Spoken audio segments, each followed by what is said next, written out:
And await the Washington Redskins coming to town, the Ravens off the field, other than for walkthroughs, which gives this guy a chance to, well, take the morning off, because in the afternoon, the Orioles are getting back after it against the Anaheim Angels of Los Angeles. Luke Jones joins us live now after spending an evening with Parker Bridwell, right? The legend of Parker Bridwell continues. Kind of an impressive effort from the kid. I mean, I never saw him pitch at Aberdeen or Bowie or Delmarva or wherever, anywhere else he was, but certainly getting a little cup of coffee in the big leagues and making the most of it anytime you go pitch against the organization that you wallowed in for 7 years and so many guys on the team you knew or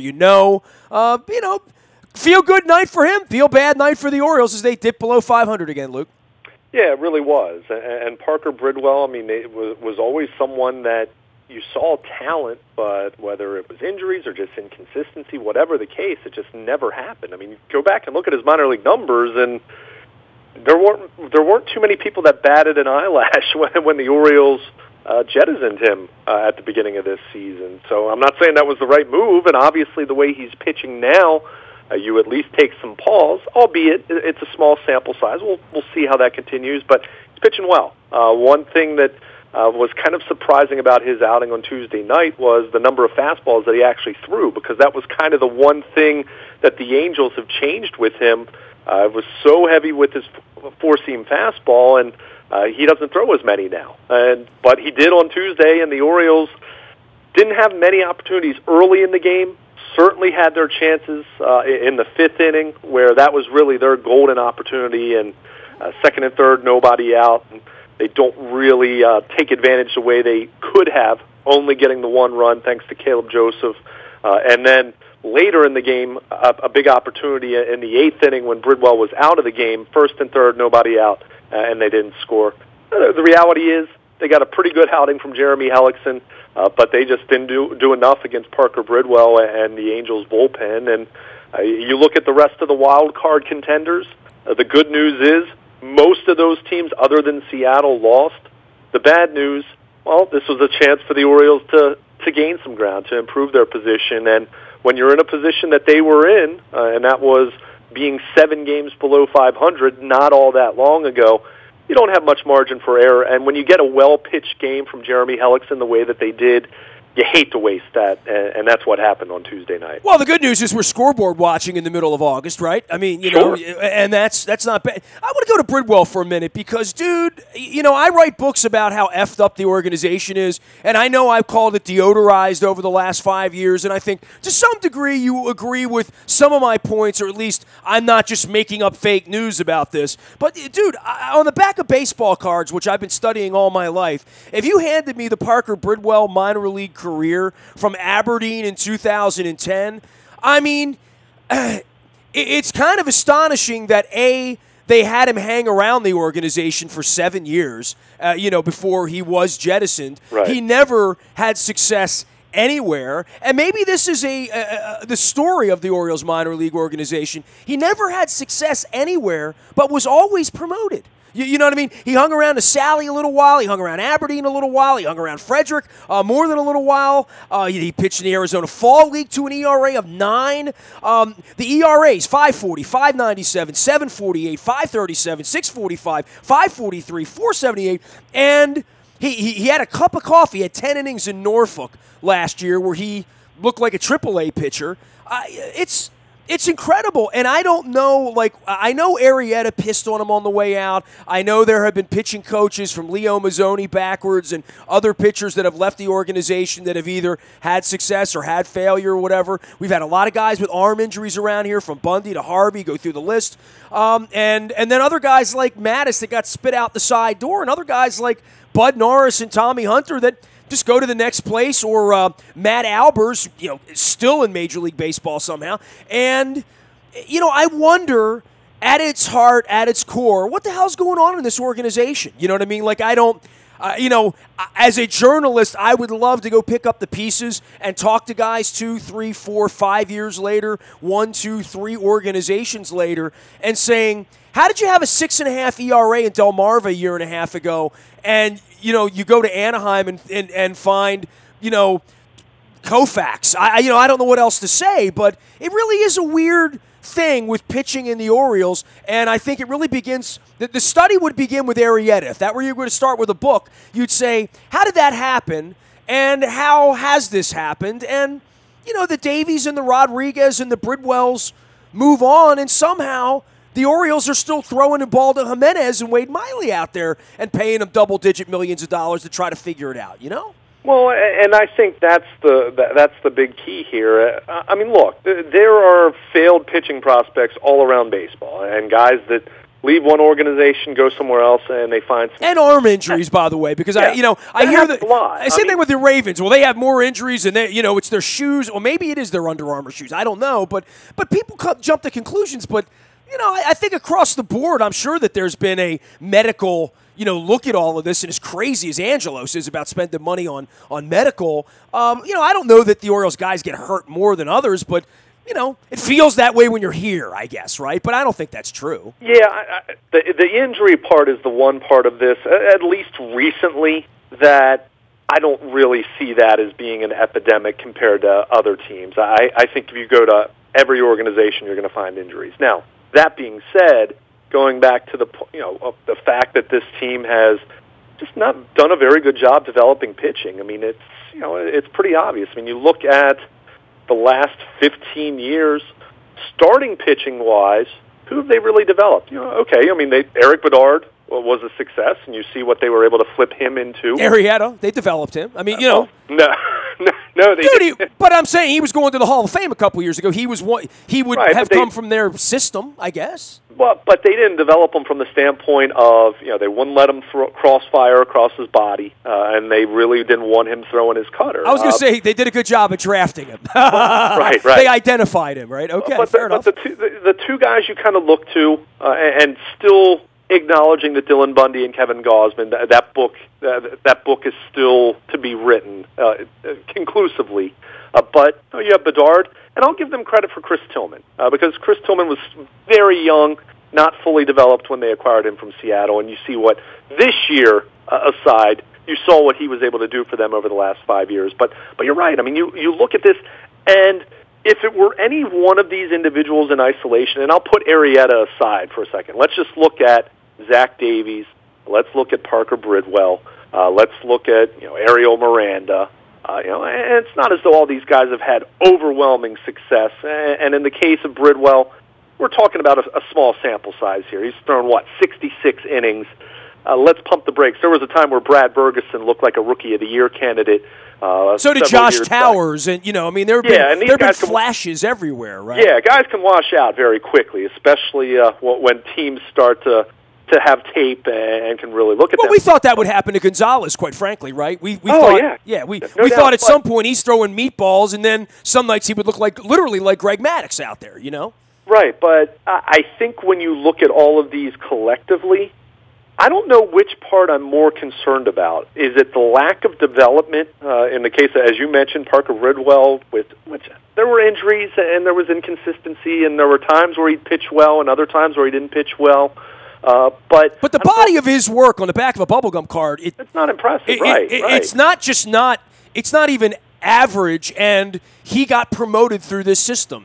He was their next hope at the next level the next year, and then went there and had a 5 ERA. I mean, I the bar's too low if that's the case, right? Literally, right? Well, but at the same time, the other thing I will caution you on with that, if a guy has ability, even if the numbers aren't necessarily there, but he has ability, and clearly he has ability because he's gotten to this point to have success. No doubt. The promotion piece of that doesn't bother me as much as just why was this guy not as successful as what he's being right now, and two, where did the evaluation go wrong where this guy was just given away? I mean, as much as we have hammered Dan Duquette for the dumpster diving and acquiring fringe minor league pitching for cash considerations, this is what the Orioles did with Parker Bridwell. I mean, they gave him away to the Angels, and so it's two things for me. It's one, the lack of development, and two,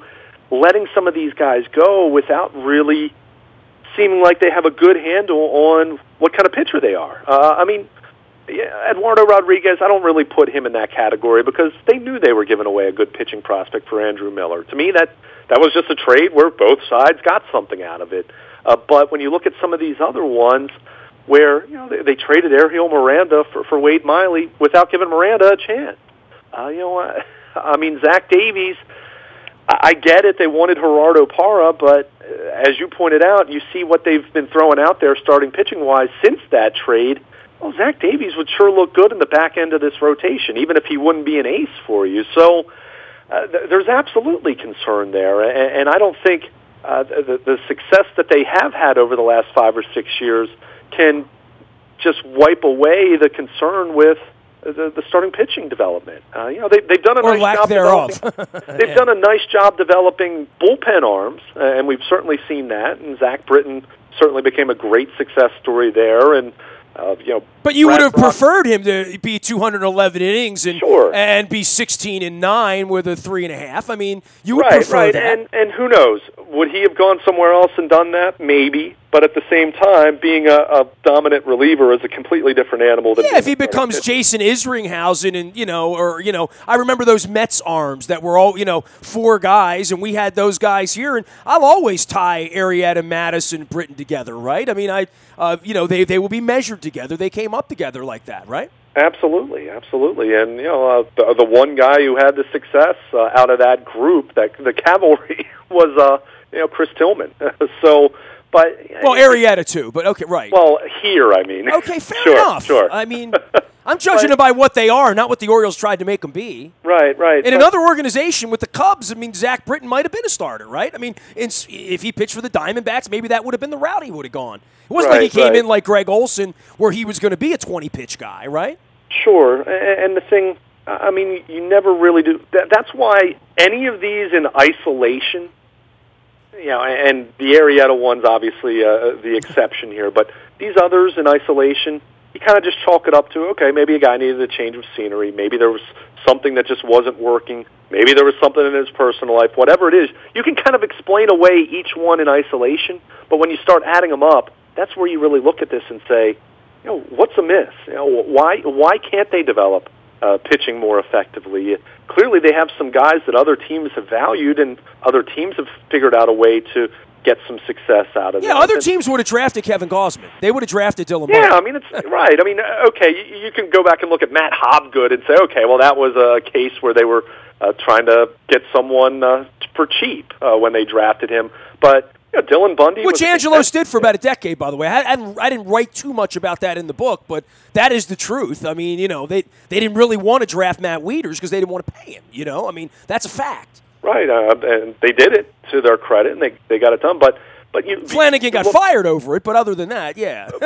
but you get these pitchers who are not finding success or aren't really given much of an opportunity even at the major league level, and then they're sold off for a song, and suddenly they're pitching well elsewhere. And look, Parker Bridwell specifically, not a very good strikeout rate. He's given up some long balls.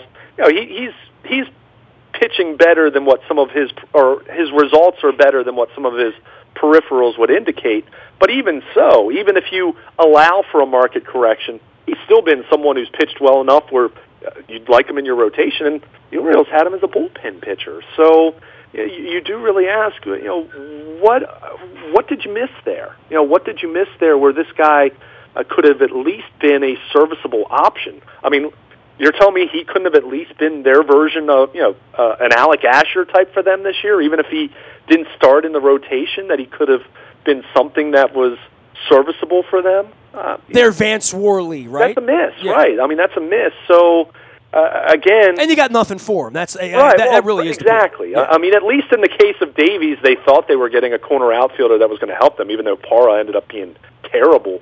At least in the case of the couple pitchers that they sent to Pittsburgh, they thought they liked what they were going to get from Travis Snyder, and clearly that didn't work out. But this was a case where they sold him. I mean, they gave Parker Bridwell away for a little bit of cash. So it absolutely is one of those things that you look to. You kind of just scratch your head. One, why was he as poor results-wise as he was for so long? And two, why didn't he get a little more of a shake here, given the need? Why weren't you trying some different things with him? Why didn't you discover what the Angels have tried to do with him, where they had him throwing fewer fastballs and relying more on secondary stuff? I mean, it's just, these are, again, you can cherry pick and you'll find guys like this in every organization that can go somewhere else, but when you have as many as the Orioles have had here recently, and when you have had as poor starting pitching as the Orioles have had recently, that's where you really ask the question, why wasn't there more of a more cohesive plan in place here to figure it out with Parker Bridwell? Well, we watched Parker Bridwell work into the night. Your boy Caleb Joseph had a nice game on Tuesday night. I know they're back after in the afternoon today, but in day games, night games, well, you could do a lot worse than Caleb Joseph. I mean, we don't pat the organization on the back enough, but there's a late bloomer guy that looks like he's got some Greg Zahn in him in some way, right?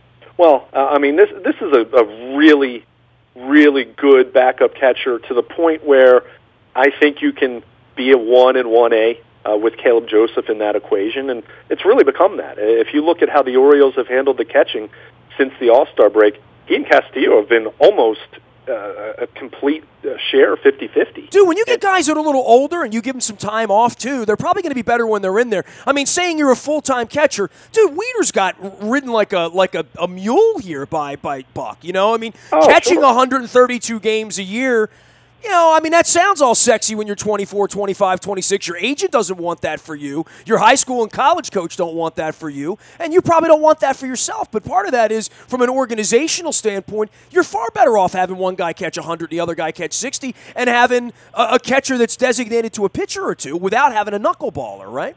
Yeah, and I think that's something that's really happened here. The other factor, one, Caleb Joseph has clearly bounced back from an offensive standpoint. That's stating the obvious.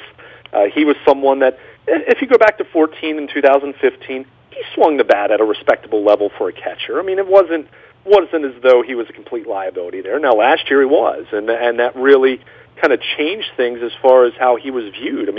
I can remember writing after the 2015 season, when the Orioles gave Weeders the qualifying offer, not thinking he was going to take it, that if I were them, I would have been content having Caleb Joseph be in a timeshare kind of situation as a starting catcher. That's how. And bring in some other veteran 32-year-old guy exactly. to catch 35 games, right? By no means am I endorsing the idea of Caleb Joseph catching 130 games. I think you look at him, even though he's tall, but he's not Matt Weeders tall. He's not nearly as big. I think he would break down if he had to catch 130 games. But if you put him with the catcher who can kind of share the load equally or close, basically what the Orioles ended up doing with him and Matt Weeders when he came back from Tommy John in June of 2015, I think you can have a very successful formula there. The thing I like about Caleb Joseph more than anything, and we've seen how Jeremy Hellickson has pitched in his first 2 starts with the Orioles, but Caleb Joseph, the staff ERA with him behind the plate is 4.11. With Wellington Castillo behind the plate, it's 5.68. Now, I don't know if that says a whole lot from a negative standpoint with Castillo, or if it's more speaking volumes about how good of a catcher Caleb Joseph is in terms of pitch framing, in terms of calling a game, pitch sequencing, and it's been pretty universal across the board, other than Dylan Bundy, who I think probably is a product of just how well he pitched early in the season when Castillo was starting 5 or 6 days a week. But other than him, every other starting pitcher in this rotation has had more success with Caleb Joseph behind the plate, and I think it has a lot to do just with how he handles himself, how he presents the target. And I'm not saying having that kind of a catcher turns a bad pitcher into a good pitcher, or a bad pitcher into a great pitcher, but it makes a difference, especially when you're talking about such marginal at best, and I'm being kind in saying marginal, starting pitching that the Orioles have had. That's why I think that's the biggest reason why you've seen Joseph behind the plate more. The offense has been a bonus. It's been nice to see. Certainly he had to bounce back from where he was last year, or he was going to be out of baseball the way he was trending. You go full season without an RBI, but I really do think, I don't expect to, I would like to see the Orioles, frankly, try to move Wellington Castillo because he has that player option that I don't think they want to have him next year. I think they'd like to have Caleb Joseph with Chance Sisco next year. Sisco's a trip away. By all accounts, appears to be close to being ready. And if you have those two playing every other day or however you want to do it until Sisco establishes himself as the guy, which is the hope, that's what I would do next year. And Caleb Joseph has certainly had a really impressive season, kind of across the board. And as you pointed out, the only offense for the Orioles in Tuesday night's 3-2 loss. Orioles back after it in the afternoon. Gosman, Scribner, and then on a plane up to the Bay Area for 4 with the Oakland A's. Miley, Blackburn on Thursday late night, Friday late nights, Jimenez and Manet, and that could be very late night. Saturday, it's Bundy for the Birds. That's a 9 o'clock game on Sunday, and then a 4 o'clock game on Saturday, 4 o'clock game on Sunday. Meanwhile, the Ravens awaiting the Redskins, just, very quickly. Obviously, not a lot going on out there, and you can hear from John Harbaugh and Buck Allen and Greg Roman in the Bayou Toyota Audio Vault. I know you've been out there all week, and, these guys are ready to play somebody else by now, I guess. I mean, I haven't heard a lot about in-camp fighting and, fists being thrown and hazing or any of that other nonsense. It feels kind of businesslike when I've been out there, and I guess on Thursday night the Redskins come in and a lot of guys are playing for jobs. Yeah, it'll certainly be interesting seeing Ryan Mallett. I mean, we know Joe Flacco's not going to play. That's obvious, even though John Harbaugh was not very cordial when asked about his plans for playing his starters. He's shut down all injury talk. I mean, the one thing that to me has kind of stood out as bizarre over the last 4 or 5 days is the Ravens signed Austin Howard on Friday to a 3-year deal worth up to $16 million. The way it's structured, it's essentially a 1-year deal with team options the next 2 years. But he hasn't practiced yet. And we've tried to ask Harbaugh. He's deferred to the training staff. I tried to follow up and said, is this related to Austin Howard's shoulder surgery that he had in January? Won't answer the question. Won't tell us what's going on with Marlon Humphrey. I mean, we're 4.5 weeks out from the start of the season, and John Harbaugh is acting like it's Wednesday of Pittsburgh week in terms of injury talk. So, not really giving your fans much insight as to what's going on. I mean, this is a guy that they signed, in Howard, this is someone that they signed to a real deal. They haven't even had a press conference with him yet. So, I just think it's kind of funny that the Ravens have handled this the way they have. Kind of reminds you of how the Orioles handle things of that nature. What's going on with Austin Howard? I mean, you signed him 4 days ago and haven't made him available to the media. He hasn't practiced. You won't say what's wrong with him. Is it something as simple as he needs another week with the shoulder and the training staff wants him to do that?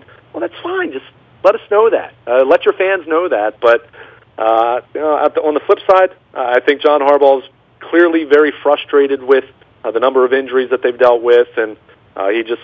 You can't get your team on the field. You spend 6 months, planning one thing, and then you get out there, and it's not one thing. It feels like it's everything, especially on the offensive side of the ball. I mean, this is trending in the wrong direction a month before the season. That being said, 2.5 weeks from now, Flacco's out there throwing the ball around before the New Orleans game and goes out there for 12 snaps and doesn't have back pain and looks okay in practice.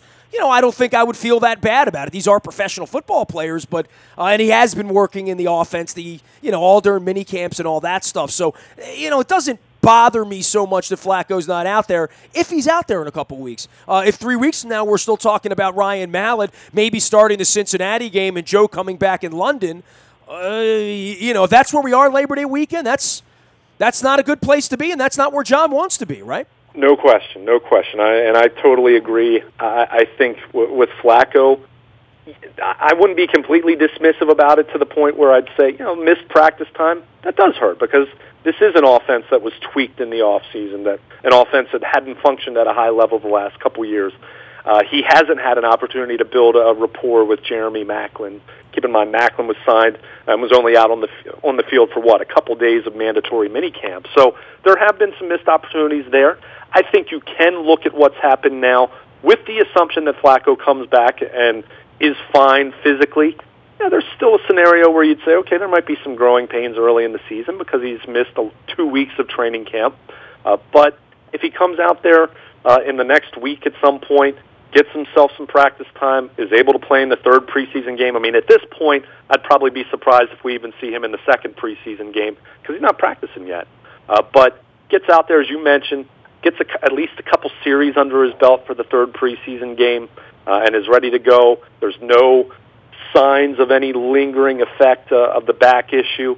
Then you move on from there. There's no doubt. But in the meantime, I think you'd surely like to see Ryan Mallett have a solid performance against Washington. If not, I think you're going to see all those questions about Colin Kaepernick come surging back, or about the quarterback position in general. If Mallett goes out there and throws a pick six and completes less than 50% of his passes and has lays an egg, then I think those questions become louder once again. But in the meantime, you kind of just remember it's early August, the second week of August. You just have to keep this in perspective.